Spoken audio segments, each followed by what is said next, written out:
All right, Jordan. Yeah. We have to talk about the elephant in the room. Oh, no, it's not over there. Oh, where is it? It's actually in my pocket. Oh. It's this stuff. Money. Let's do it. This is something that's often talked about a lot. It's something that I think a lot of people are sought after. And we are talking about a industry that's already massive, but also yet still developing. And I think this is always the big question on a lot of new editors and also advanced editors' lips. How do we navigate this current editing economy and making sure that we are making the money that we feel like we deserve? And then if you are an editor, how are you making that type of cash? I think the industry is changing so much. I think as an online editor, there's going to be so many things that are just new that we can start to utilize to increase our cash flow. And then as a traditional editor, you may make money in a little more of a simple way where you're just taking jobs, just freelance editing. But there's other avenues that are coming out that I think could be beneficial. I think that's exactly what it is. I think if you're just entering the web media space, it kind of feels like the world is your oyster. But yeah. Even so, the ways that being an editor is now being monetized, there's also ways for traditional to also start also jumping into that space. Exactly. Like there are new opportunities that are being presented for them as well. It's been said multiple times already, but the creator economy is growing at a rapid pace. So much so that being a creator today has taken over being the most sought after job for children. The amount of stuff that's just getting produced in the world is crazy. And most creators these days are actually full-time, which it's never been like that before. And the amount of content that's being uploaded online every day, absolutely insane. And that content needs to get edited. So who's going to do it? Absolutely. There's become a massive demand, which is also demanding a massive supply of editors. Exactly. And so that's why the editing economy has been growing so massively, because we have to create the editors who can supply that demand. And so we're here to discuss how can we get our hands on some of those jobs? How can we maximize our income in this crazy world? That also then comes with some of the challenges, because there are creators who, of course, probably respect the editor, understand their time, understand their value, are willing to pay the value that I think that editors deserve. There are also creators who probably don't quite understand the amount of work an editor has to do. And then they probably might be undercharging, or vice versa. There might be an editor who doesn't quite know their value. And then they're having to probably navigate potentially a structure that's not giving them the value that they need, or probably they're not being paid for the value that they're able to provide for the editor. We did have earlier this year, Ed from Film Booth mentioned that maybe some editors are probably worth half of the YouTube channel. Yeah, the revenue share makes perfect sense. You are, at the end of the day, in terms of creativity, you are pretty much half the YouTube channel. It's really interesting to see how different compensation models are being developed. We even talked about revenue splits within YouTube. Sometimes there's even reward-based compensation models. So if your video gets a certain amount of views, you get paid bonuses. That's never really happened before in the world of traditional. In traditional, it's usually you have a day rate, you have a flat rate, an hourly rate, and you just get paid for the work. And so now I think we're getting a lot more creative with the Wild West of YouTube rules. There was this interesting thing actually that happened to me earlier this year. So I've started sort of making acquaintances and friends with a lot of editors who are in their traditional media world. And I'm beginning to learn more about their space as well. And I was invited to do a speech to talk about the YouTube economy or the web media economy. And so I wrote this really great speech sort of introducing these traditional editors into the world that we live in. And one of the things that I started talking about is actually here's some of the challenges that YouTube editors are experiencing. And one of the things that I said with a huge chest, I said, and these editors are not even getting residuals. They're not even getting a rev share split. And then I was expecting and there was a total silence. They're just like, and it wasn't until afterwards, until one of them pointed out, it's like, no, we don't get residuals. We get paid a flat fee of it, and then that's it. We're done with that job. And I went, but you're a massive creative part of that process. I feel like you should get it. And so the fact that editors on web media are getting, in their words, residuals, the fact that they're getting that, but traditional wasn't getting it, why is the web media thing probably a bit more modern compared to the traditional? I wonder what percentage of web media editors are getting residuals. That is also true. I feel like that's pretty small, pretty rare still. There's a lot of people that pay for result-based work. So if the video does really well, it's starting to get a lot of revenue, you're going to get paid a percentage of that. That's some of the advanced ideas. And so in this, we're going to talk about some of how the 1% of editors are making money, but then also we do need to talk about if you're just starting in this career, and then how are you then going to then start making money as a beginner editor as well. And so we're going to be exploring both ends of that spectrum. I would consider ourselves to be in probably that privileged 1% of editors. And so Maybe. I would say we are, or at least we have a decent understanding of what that industry is like. Yeah, we get to talk about it online and sometimes people listen to us. Yeah. So In the position that you're in, yeah. I'm actually curious, how are you as an editor making money in 2024? So I have a few different income streams. So we have like a freelance editing category, an education category, and then different ways that we can split up how we educate online with editing. Freelance editing is just its own category. Every once in a while, we'll do freelance jobs. But in the education sphere, a lot of the revenue has been YouTube sponsorships, ad rights, selling an editing course, YouTube AdSense, affiliate links, Patreon. I also have an overseas YouTube channel, which is Bilibili. It's in China. And consulting. That's how I'm making money right now. This is what's interesting, is that you're an editor, but this seems to be the umbrella of that seems to be a lot larger than many people would expect. Yeah, it's a lot about education. The world is so different now from 10, 15, 20 years ago, where you can actually make a living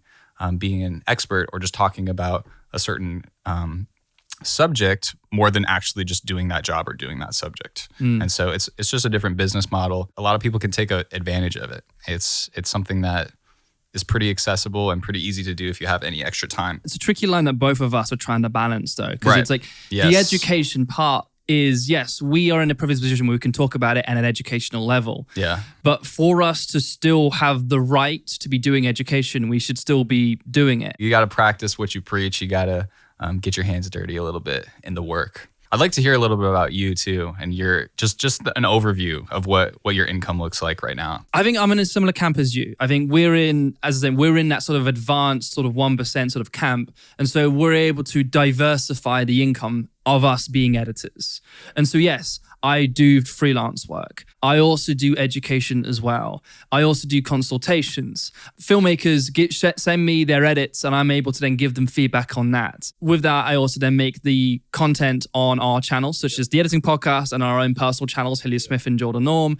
We talk about our work there. That also gives us AdSense and brand deals. Mm-hmm. So us just being able to talk and do editing and being able to showcase it or brings in multiple income streams, whereas that then means that freelance isn't our only income stream. I mean, that's a huge takeaway right there. Like trying to diversify and create more income streams is a great thing to do, but we all have to start somewhere. And I personally started just doing freelance. That's all I was doing.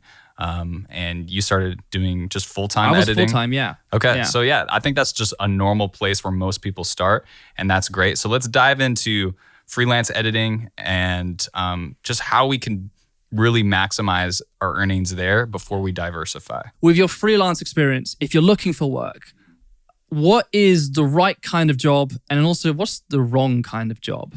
For me, starting out when I was doing freelance, I kind of just took anything and everything. I just kind of took it all. I said yes, and I just tried to learn and grow and get better at editing all different kinds of styles. But I think pretty early on, you're going to want to niche down to something that you're going to do. And be very intentional about what you pick, because you're kind of maybe going to get stuck there. You have to be careful not to pigeonhole yourself, because the industry is going to want to do that. Once you have done a bunch of music videos, everybody's going to know you as a music video editor. That's what you're going to do. Once you do a bunch of YouTube videos, you're going to be a YouTube video editor. So just be really aware about what you pick and what you specialize in. And you can even just try to do a variety of projects if you don't want to get pigeonholed yourself. And as you get more and more experience, just start saying no to stuff. It's going to be really hard. It's going to be really scary, but say no to the jobs that you just know aren't going to look really great on your reel, and just try to only take things that challenge you and push you forward. I partly agree with some of those things, actually. I think I do agree in the sense that start to probably try a little bit of everything. Yeah. I do like that. Yeah. Because again, bottom line, you don't quite know what you like as a creative until you essentially have tried everything. Right. But there also may be a chance that you might already do know what you're trying to do. We've both fallen into this trap of essentially being kind of typecast as an editor. You know, you're known as a music video editor. I'm known as a YouTube editor, where it's like both of us wanted to expand into different streams of editing, but we're now having to fight against the moniker that we've both been given. Yeah.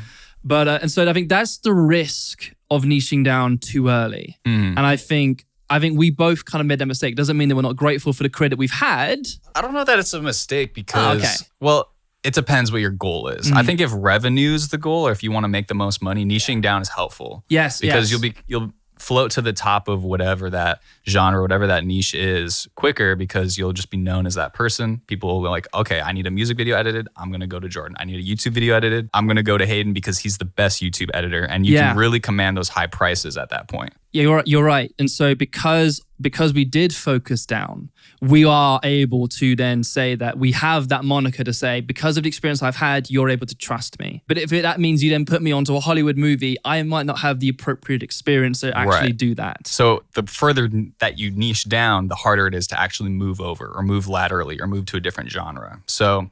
But it's like, which one do you want to do? But you're right. But then if you're able to become the expert in that field and you're the only one and you're one of the few experts in that field, that's when you can start charging significantly more.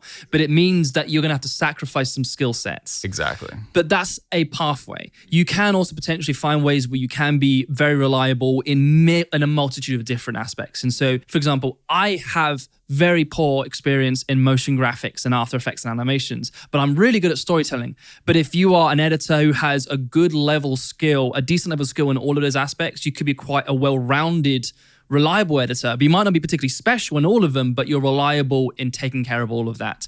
And so I would say it kind of depends on your priority. Yeah, exactly. I agree. Those are the choices that you can have as you're trying to figure out this path.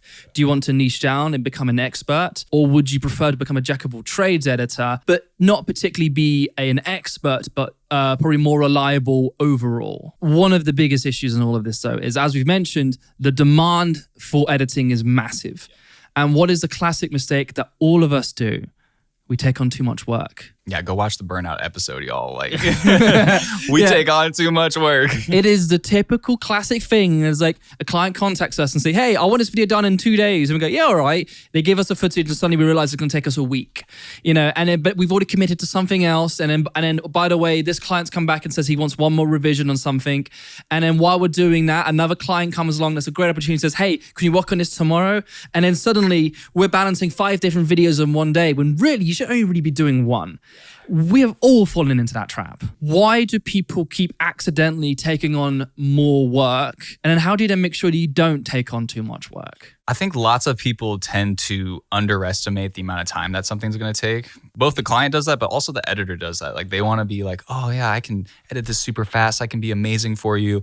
And then you end up, painting yourself into this little corner and you're stuck because, you have an extra revision that comes in and you're already strapped for time. So I think one just easy tip is just say it's going to take a little bit longer than you think.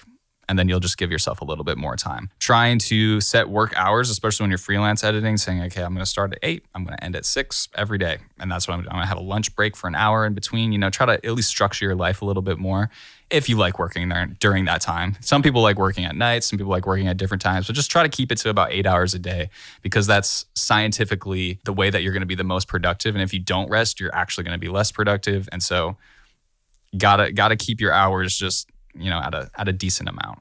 If you are presented with multiple opportunities, how do you say no? You go, oh, I don't want to do this. No. I mean, that's kind of what it is. There is this great quote from Yes Theory. And I think, and it's something that's kind of stuck with me a lot because I've made that mistake where it's like they say, if you say yes to everything, you end up saying no to all of it. Yeah. Because what that means is you genuinely do not have enough time to complete any of it, and then you fail everyone. And so I think it might just be the hardest part is someone comes to you and says, I have this great opportunity. But if you are already committed to 3 to 4 different things, or sometimes something that is massive, that part where you have to say no, it hurts. It hurts. There's so many videos online that I had an opportunity to edit, but I unfortunately had to say no. And it went online and I watched it and I went, fuck, I could have made this so much better.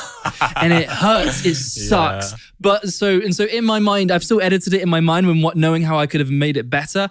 But I'm also glad that video got out and I didn't hold that person back or anything like that, because maybe I didn't have the time to edit it in the way I would have wanted. I would have failed them anyway because I already committed to so many other things. So what have you learned this past year? How are you working smarter and not harder, even if you have to say no to a few things? With one job, I am able to monetize it in multiple ways. I do a job of a project that I'm really, really excited about. And I spend my time making it and do the best that I can. And the reason why it's important I do the best that I can is that once this video is published, I'm then able to use the network that I've created to then start talking about it. Once I've done the job, I would then make an editing breakdown of it on my channel. I would then maybe start doing small segments on it on my socials to increase also my growth. And then in that freelance project, I use a filmmaking tool that I can then have as a brand deal in my editing breakdown. On top of this, I have also been developing a community of people who are interested in the work that I've created, who are probably wanting the more intimate, longer version of the editing choices that I had to make creatively. With this community, I can then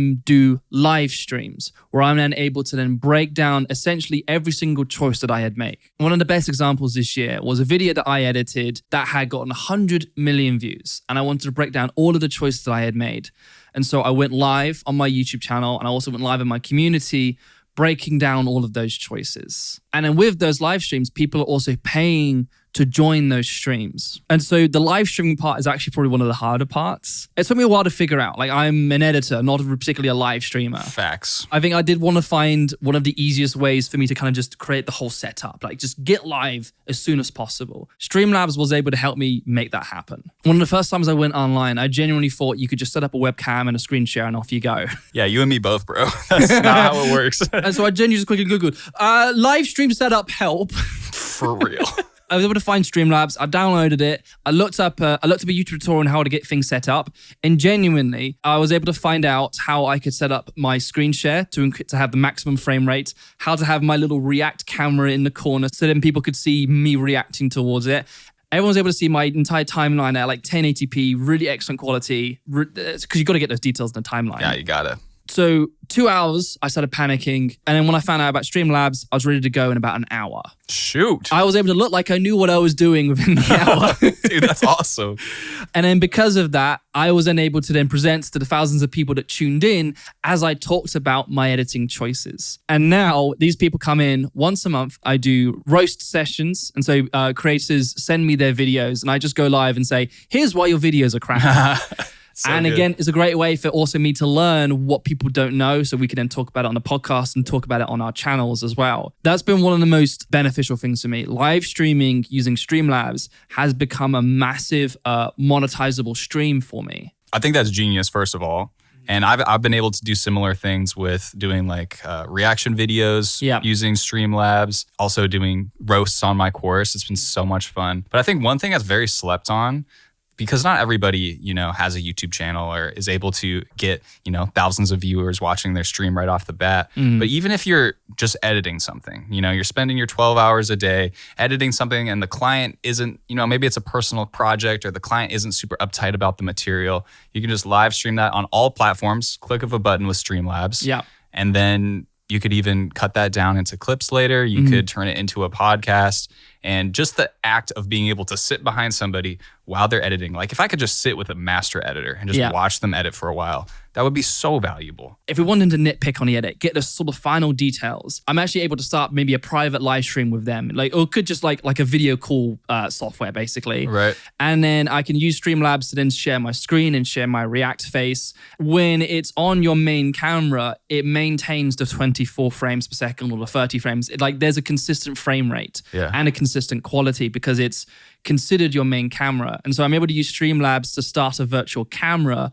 And then my clients is then able to then see me editing at a full quality and at full frame rate. Hot tip for sessions, man. Yeah. Especially after the pandemic with the era of remote work, like having a smooth stream that you can show your client, so valuable. They'll want to work with you so much more. I've done that with like massive clients when we're just trying to do that finishing pass. And it's like, instead of just doing one more version on a notes app, it's like we're able to get those final details done right there and then. Great, we're done. Let's export. Off we go. And so Streamlabs is able to actually help me get past the finish line with some of these clients. And so as you probably guessed, Streamlabs is the sponsor of this episode. How many times have we mentioned Streamlabs? Like at least 10. At least I 10. think we're good. I hope they're happy. But thank you. Thank you, Streamlabs. Streamlabs Podcast Editor is a game-changing tool. You can take any video right from your desktop, put it in their editor, and you get seamless text-based editing, translation, and distribution across platforms like Twitch and YouTube. You can add captions, clip highlights, and reformat everything for socials. It's literally incredible. So if you want to grab it or learn more about Streamlabs podcast editor, check the link in the description.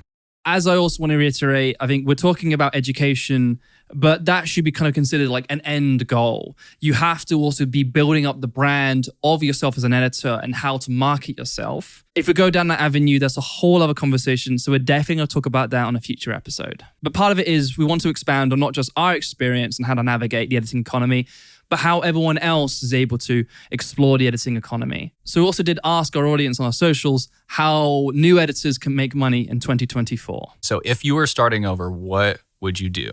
How would Hayden start over from scratch becoming an editor? And then we asked everybody that. So let's see what people said. But here's the fun part. We're going to go into this blind. We have no haven't idea. seen the responses. And so we're going to be given the responses and we're going to be able to respond to them with zero preparation. So Love it. I kind of want to do this in a very, very dramatic way. Boom, boom, boom, boom, boom, boom, boom, boom, boom, boom, boom. Dude, you're freaking awesome. Oh my goodness, where did that box come from? Did this work? Was that dramatic? I think that was kind of dramatic. Great. So the question was, how would you make money as a new editor? Mm-hmm. And one of the responses that we got was agency work. It's always flowing and it gives you a chance to take on small jobs that pay well. Do you agree? I mean, I've never done it. So, I mean, it sounds good. I mean, lots of times when you're starting out, you just got to build a lot of boxes. We did a little box metaphor before, but you get better at building boxes the more boxes that you build. So agency work, it's steady.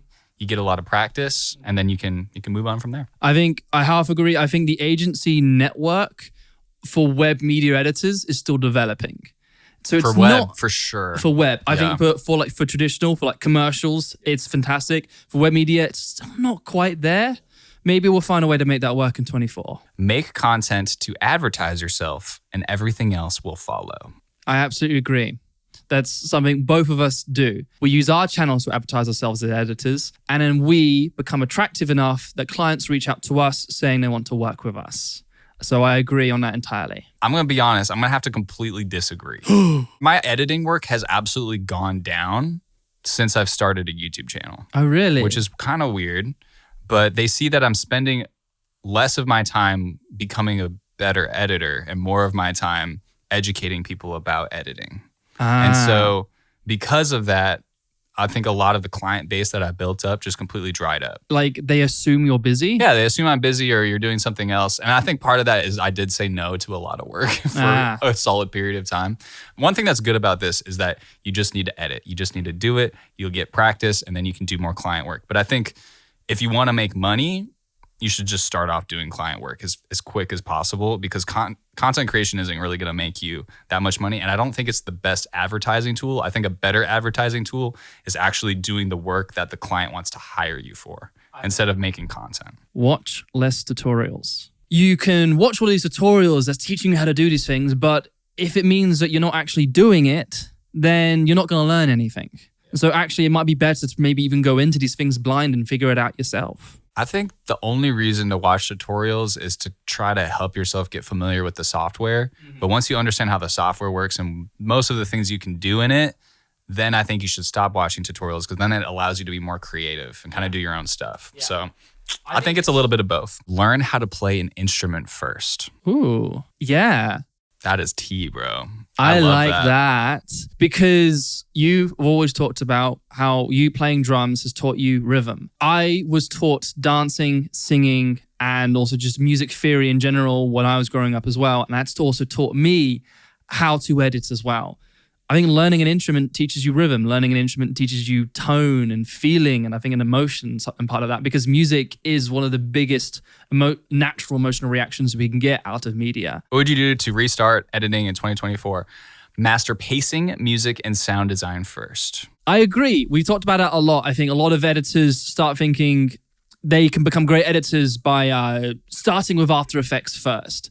But you can make something look beautiful, but if you don't make it work in the context of the story or with pacing or with character, it's not a good motion graphic. And so you have to learn those other fundamentals first to then give you permission to become a better motion graphic designer. I agree. I think that experiencing filmmaking is about 70% sound. A lot of the story is carried in dialogue. A lot of the emotion is carried in the music.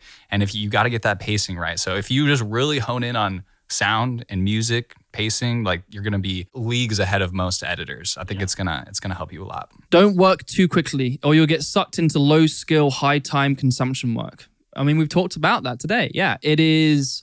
Don't work too quickly or be slow and don't overwork yourself. Don't commit to too many things. Download Premiere, find content you enjoy and replicate it as best you can. Interesting. Well, what it is that if you want to be a good editor, you have to get good footage. But if you don't know how to get good footage, then you can't be a good editor.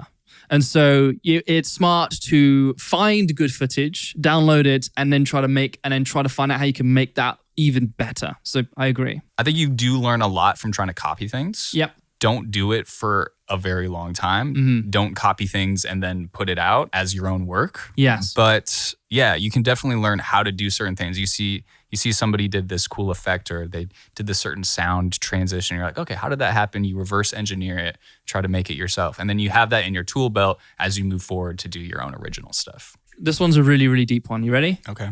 Subscribe to the Editing Podcast.